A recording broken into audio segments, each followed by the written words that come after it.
South and West Side sanctuaries turned into dining halls on Friday nights and after service. Fish fries, choir socials, fundraiser plates, and homegoing repasts. Pots traveled in from aunties and ushers alike. Fried chicken, greens, pans of macaroni, cobblers cooling on windowsills. Tonight, 25 church supper dishes the city still remembers together. 1. Fried chicken, crisp-skinned chicken pieces, salted from memory and dredged in seasoned flour, hit a cast-iron skillet and sang. First a hiss, then a steady fry that promised plate after plate. The method was simple and sure. Season, dredge, fry in hot fat until the bubbles slow, then rest the pieces on cut paper bags so the crust stays proud and crackling. It made sense because family packs were affordable.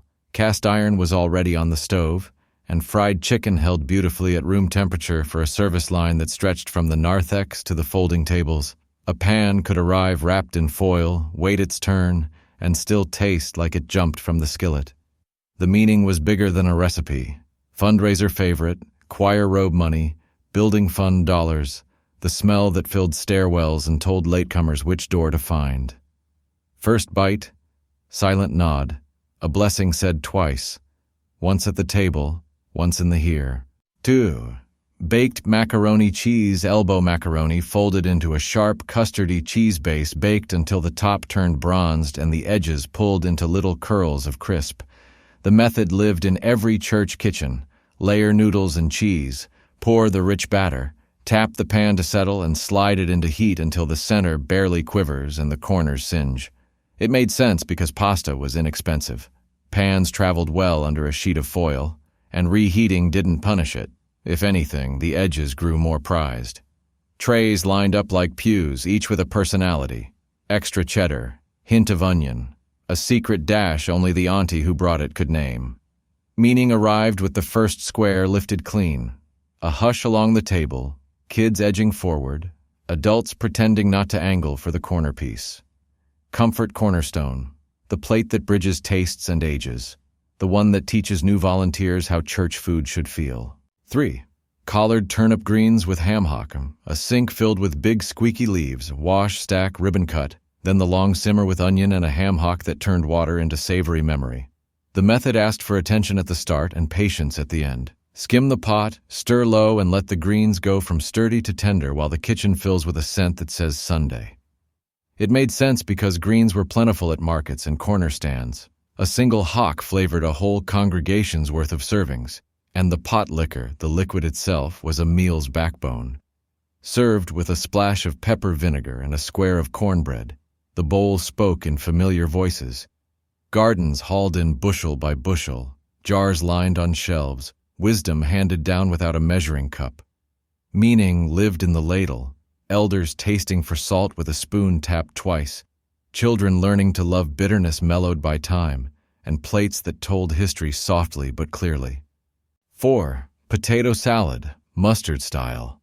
Chunky potatoes, still proud of their shape, folded with mustard bright dressing, chopped egg, and a little celery crunch, then tucked into deep bowls to chill until the crowd arrived. The method rewarded calm, boil, cool, dress gently while the potatoes are just warm enough to listen, then rest so the flavors settle into one voice. It made sense because potatoes fed many on little. The salad could be made a day ahead, and cold bowls traveled safely to church basements and backyard lots without losing their nerve. Every cook guarded a version. Extra mustard bite, sweet relish, yes or no, paprika just for color, or a whisper of smoke. Meaning showed up in the way people asked, "Who made this pan?"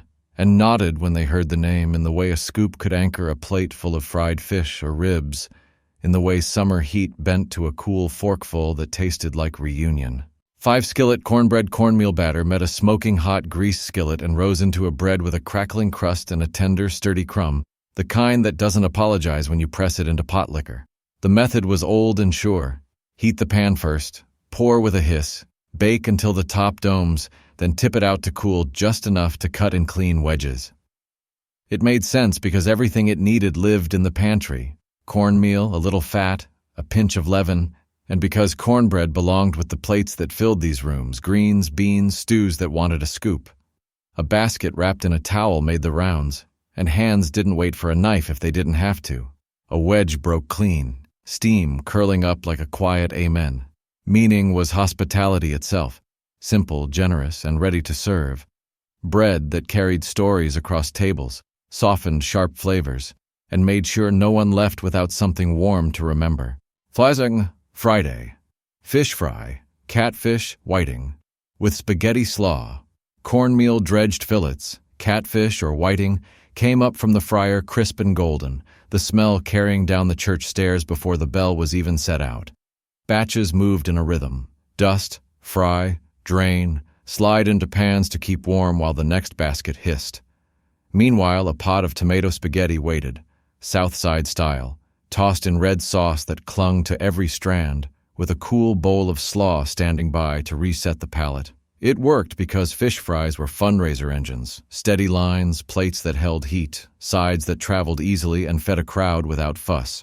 The pairing told a local story, where spaghetti belongs beside fried fish as naturally as white bread beside ribs. Meaning is a payday sigh and an end-of-week celebration.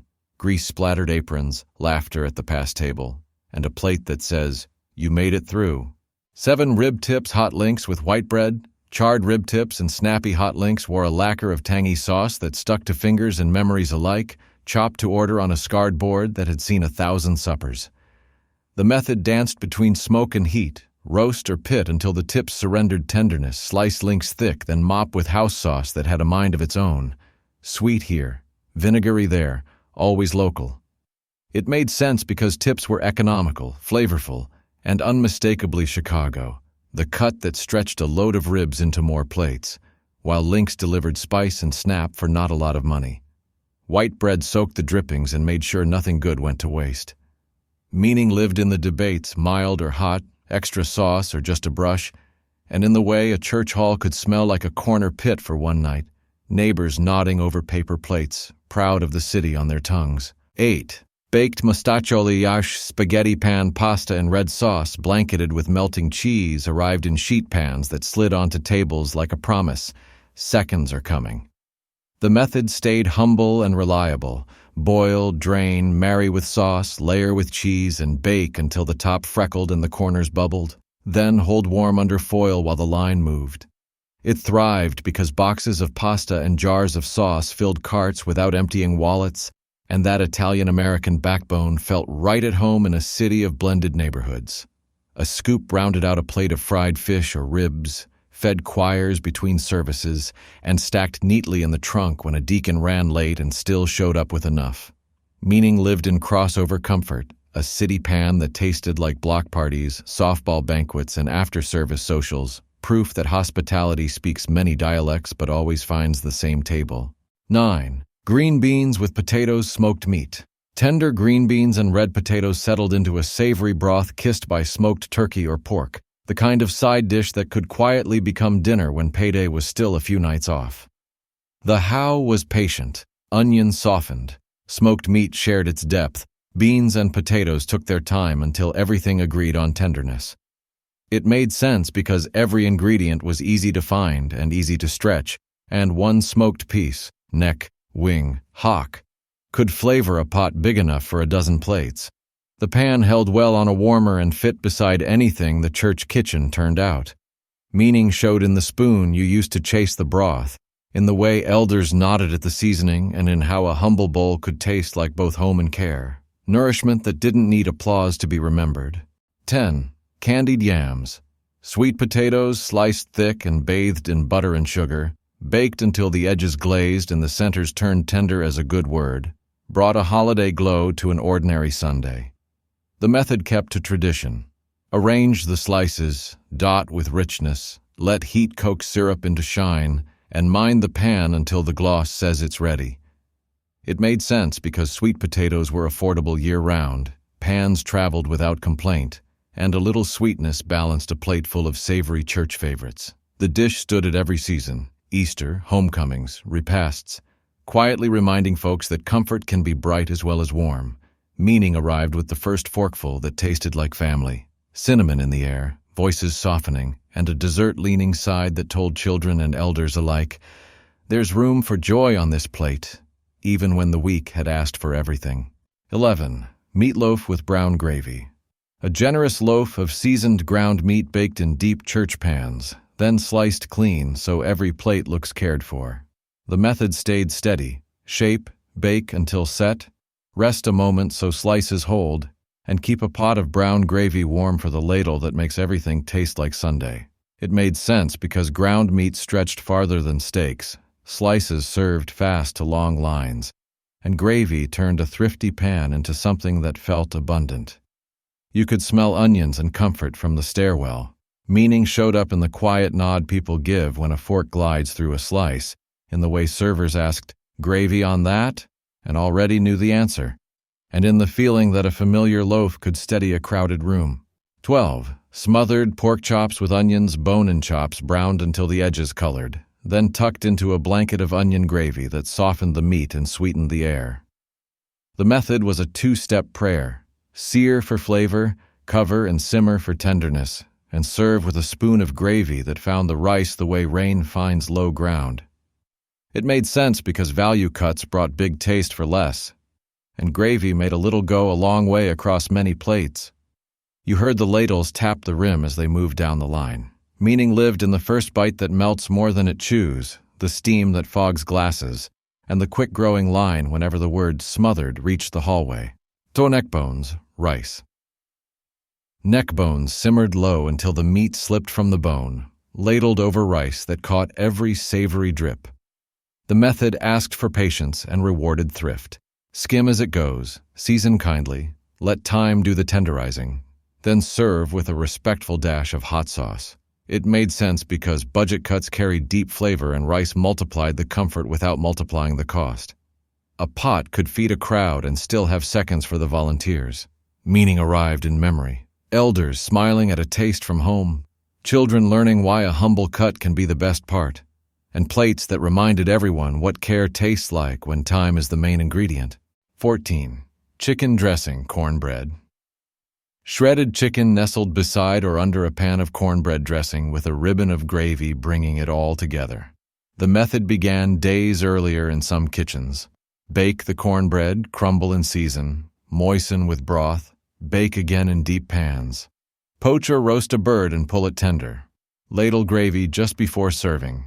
It made sense because one chicken, stretched with bread, turned into many plates, and the dressing held heat while the line moved. You could spot the pans by the brown top and the way the server cut squares like cake, meaning carried weight, homegoing meals, holiday tables, and Sundays when comfort needed to be plain and generous at once, passed with care from the kitchen to the pew.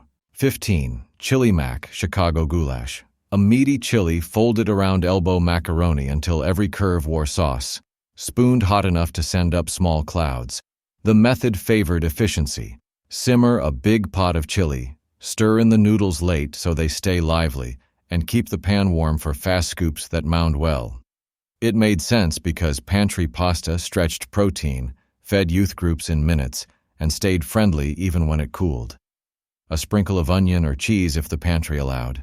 If not, it needed nothing. Meaning lived in the speed and the smiles. Teenagers circling back for seconds. Volunteers relieved to see the pot holding out, and the quiet satisfaction that a simple bowl could fill bellies and keep the night's energy bright. 16. Baked beans with brown sugar bacon molasses. Sweet beans baked slow until the sauce turned glossy and the smoky bits showed up in every scoop. The rhythm was simple. Stir, bake, keep covered so the pan holds heat while the line snakes past. It made sense because cans plus trimmings made sheer volume without straining the budget, and the flavor deepened while volunteers handled everything else. A pan could slide beside ribs, fish, or fried chicken and never feel out of place. Meaning was reliability. Potluck dependable, the dish that steadied plates and pleased every age. 17. BBQ chicken quarters. Drum and thigh quarters roasted until the skin blistered, then brushed thick with sauce and finished till the glaze set like a promise. The method worked with time, not fuss. Cook through, sauce, return to heat so the sugars caramelize and the smoke wakes up. It made sense because value packs turned into neat portions. The bones kept meat juicy on warmers, and the cost per plate stayed kind. Pans arrived in waves, steam rolling when the foil pulled back. Meaning felt like picnic indoors on a rainy day. Sticky smiles, stacked napkins, and that soft pause after the first bite. 18. Lima butter beans with ham. Creamy lima beans sat in a savory broth kissed by a little ham, each spoonful mellow and filling. The method called for patience. Simmer low, season steady, and finish with enough broth to make every serving spoon glide. It made sense because dry beans feed many for little. The ham piece gave depth without big expense, and the pan held beautifully while servers chatted folks through the line. Beside greens or cornbread, it anchored a plate. Meaning was gentle nourishment, the kind that speaks softly and sticks kindly to the day. 19. Okra tomatoes. Okra softened into tomatoes and onion until the edges of summer tasted round and bright. The method started with a quiet sizzle, onions sweating, then a simmer that let okra relax and the tomatoes sweeten. It made sense because gardens overflowed in warm months and jars stood ready for winter, so the dish felt natural year-round. On a table full of browns and golds, its color lifted the eye and the spirit. Meaning was a southern thread stitched into a northern city, a reminder of where many had come from and what they'd carried forward. 20. Rice gravy. A scoop of fluffy rice covered with pan gravy that found every grain and made it matter. The method split the job. Steam the rice in big pots, tend the gravy on the stove where drippings turn into something richer than their parts. It made sense because starch multiplies portions, stretches meat, and turns just enough into plenty. Servers asked, "Gravy?" and smiles answered before words did. Meaning was the stretcher, the piece that completes a plate and makes room at the table for one more. Up next, the dessert table that closed every fundraiser with a smile, plus the bakes that traveled from auntie's ovens to church basements in careful foil. 21. Peach cobbler. Deep pans of peaches, fresh in season, jarred or canned when not, settled under a tender crust that blistered into gold. The house stayed simple and sure. Fruit poured into sheet pans, a soft topping spooned or rolled over, then a bake long enough to wake syrup and soften edges. It made sense because fruit was easy to source in bulk. Cobbler scaled up without losing its soul, and warm trays could slide onto the dessert table just as the line began to form. Volunteers carried pans with towels at the corners, the room filled with a scent that felt like summer even in February. Meaning showed in speed. It was always the first pan empty, the spoon scraping for just a little more, the kind of sweetness that closed gaps between neighbors who'd only met at the door.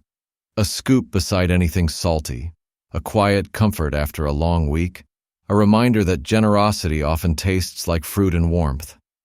22. Sweet potato pie. Silky sweet potato custard settled into a modest crust, spiced just enough to whisper memory rather than shout it.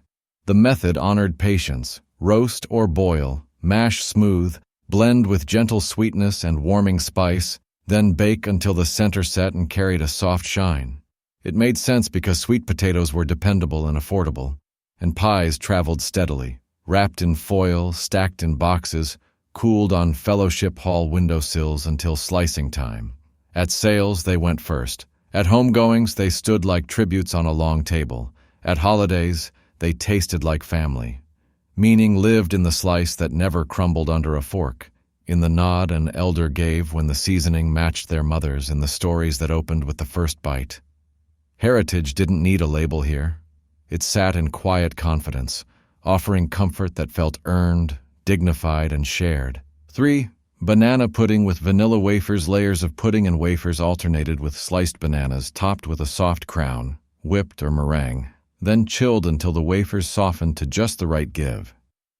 The how was a lesson in assembly and restraint. Build in a glass pan so the layers showed, let time do what ovens usually do, and carry it steady so the top stayed proud. It made sense because it was make ahead, no fuss, and beloved by every age. Bananas stretched dessert without stretching the budget, and pantry boxes became an occasion. Children hovered when the foil lifted. Adults smiled at the first spoon and remembered kitchens that sounded like this one. Meaning came from the texture, a quiet collapse that felt luxurious without expense, and from the way a single pan could anchor the dessert table. It wasn't fancy. It was faithful, cooling the crowd and brightening conversations that wandered from choir anthems to school days to who made the best version this time. 47-up pound cake. A citrus-scented pound cake with a fine crumb and a sheen that caught the light. baked low and steady until the edges released and the center sang back when tapped. The method lived in the mixing bowl, long creaming for lift, a gentle hand so the crumbs stayed tight, then patience as the loaf took its time. It made sense because every ingredient sat in the pantry. The cake traveled like a pro, wrapped in wax paper or tucked into a tin, and slices held beautifully on a crowded table. One knife, one plate, endless portions that kept their dignity even hours after service. Meaning belonged to the deaconesses and aunties who brought it, names written in marker on the bottom of pans. A slice paired with coffee could stretch a conversation past cleanup, smoothing out the edges of a long day. Familiar, fragrant, quietly celebratory. The taste of care done right.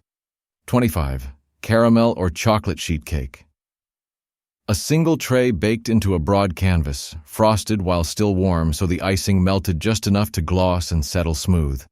The how favored service over spectacle, batter into trays, bake until the top set, pour or spread warm frosting that found every corner, then cool just long enough to cut clean squares. It made sense because one pan served a flock, slices moved fast down a line, and the choice, caramel's toasty sweetness or chocolate's deeper comfort, fit any season.